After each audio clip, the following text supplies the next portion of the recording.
IPL 2026 మరో 2 వారాల్లోగా ప్రారంభం కానుంది. ఇందుకోసం ఇప్పటికే అన్ని ఫ్రాంచైజీలు ప్రాక్టీస్ ముమ్మరం చేశాయి. 5 సార్లు ఛాంపియన్ చెన్నై సూపర్ కింగ్స్ కూడా జోరుగా సాధన చేస్తోంది. ఆ జట్టు స్టార్ మహేంద్ర సింగ్ ధోని ప్రాక్టీస్ ప్రారంభించారు. కెప్టెన్ రుతురాజ్ గైక్వాడ్తో కలిసి నెట్స్లో కష్టపడుతున్నాడు.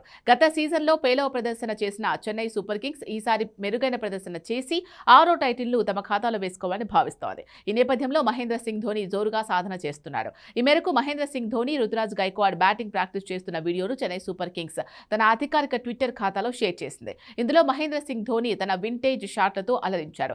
పాత ధోనిని గుర్తు చేస్తూ సిక్సర్ల వర్షం కురిపించారు. ఇది చూసిన ఫ్యాన్స్ సంబరపడుతున్నారు. తలా ఈజ్ బ్యాక్. ఐపీఎల్ 2026లో సిక్సర్ల మోతే అని కామెంట్స్ చేస్తున్నారు. ధోని బ్యాటింగ్ ప్రాక్టీస్ కు సంబంధించిన వీడియో సోషల్ మీడియాలో వైరల్ గా మారింది. కాగా 5 సార్లు ఛాంపియన్ చెన్నై సూపర్ కింగ్స్ గత సీజన్లో దారుణ ప్రదర్శన చేసింది. 14 మ్యాచ్లలో కేవలం 4 మాత్రమే గెలుపొందింది. దీంట్లో పాయింట్స్ టేబుల్లో అట్టడుగు స్థానంలో నిలిచి ఫ్యాన్స్ ను తీవ్రంగా నిరాశపరిచింది. ఈ నేపథ్యంలో ఈసారి మెరుగైన ప్రదర్శన చేయడమే లక్ష్యంగా ఐపీఎల్ 2026 వేలంలో కీలక ఆటగాళ్లను దక్కించుకుంది. ముఖ్యంగా రాజస్థాన్ రాయల్స్ నుంచి సంజు శాంసన్ ను ట్రేడ్ చేసుకుంది.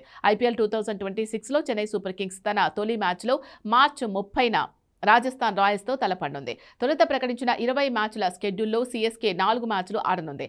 ఏప్రిల్ 3న పంజాబ్, ఏప్రిల్ 5న ఆర్సీబీ, ఏప్రిల్ 11న ఢిల్లీ క్యాపిటల్స్తో సీఎస్కే మ్యాచ్ ఆడనుంది.